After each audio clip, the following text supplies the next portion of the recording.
Welcome to easy line. நம்ம இன்றைக்கி வந்து 7 கப் கேக் செஞ்சு பார்க்கலாம். அதுக்கு தேவையான இன்க்ரீடியன்ட்ஸ் என்னென்னு முதல்ல பார்த்துடலாம். 1 கப் கடலை மாவு, 1 கப் முந்திரி பருப்பு ட்ரை பிளேடில் இந்த மாதிரி உடச்சி வச்சுருக்கேன். உங்களுக்கு பாதாம் வேணாலும் நீங்கள் வந்து பாதாம் போட்டுக்கலாம். இது வந்து 1 கப் தேங்காய் பூ, 1 கப் நெய், 1 கப் பால், 2 கப் ப்ரௌன் சுகர் எடுத்திருக்கேன். உங்களுக்கு வேணுனாக்கா நீங்கள் ஒயிட் சுகர் கூட நீங்கள் வந்து எடுத்துக்கலாம். ஸோ நம்ம இதை வந்து இப்போ எப்படி செய்கிறதுன்னு பார்க்கலாம். இப்போ அடுப்பை ஆன் பண்ணிக்கலாம். இதில் முதல்ல கொஞ்சம் போல் நெய் போட்டுட்டு, இந்த நெய் காஞ்சோடனே நம்ம வந்து 1 கப் கடலை மாவை இதில் போட்டுக்கலாம். முதல்ல கொஞ்சம் நல்லா வாசம் வர வரைக்கும் வறுத்துக்கலாம். ரொம்ப லோ ஃப்ளேம் வச்சுக்கோங்க. ஓகே, இப்போ வந்து நல்லா வாசம் வந்துருச்சு. ஸோ நம்ம இதோட இந்த 1 கப் தேங்காய் பூவையும் இதில் சேர்த்துருவோம். இதையும் கொஞ்சம் ரோஸ்ட் பண்ணிப்போம். ஓகே, இது வந்து கொஞ்சம் ரோஸ்ட் ஆகிடுச்சு.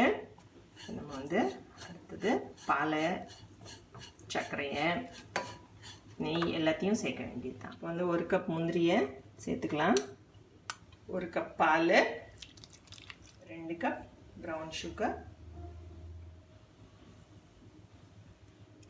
1 கப் நெய் ஊற்றிடலாம்.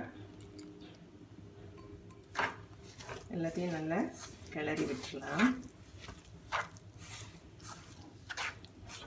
இந்த சர்க்கரையெல்லாம் நல்லா இழகி கொஞ்சம் ஒரு வாட்டரியாக வரும். அது நீங்கள் வந்து முந்திரி பருப்பு வேணான்னு நினச்சாக்க 2 கப் கடலை மாவாக கூட சேர்த்துக்கலாம்.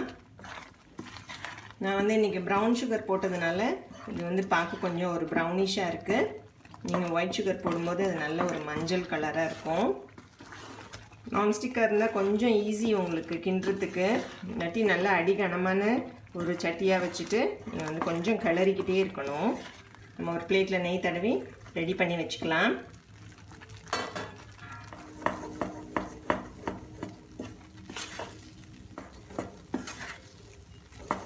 நெய்யெல்லாம் கொஞ்சம் வெளியே வந்துருச்சு.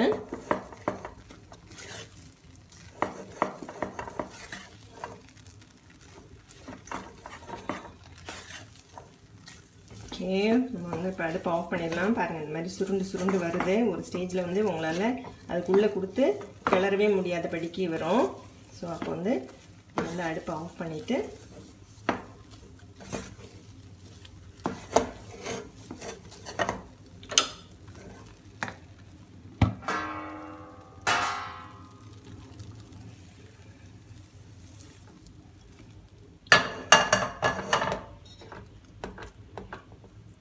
நெய் தடவின ஒரு ஸ்பூன் அல்லது இந்த மாதிரி ஒரு கனமான ஒரு கிண்ணத்தை வச்சு ஸ்ப்ரெட் பண்ணி விட்டுட்டாக்கா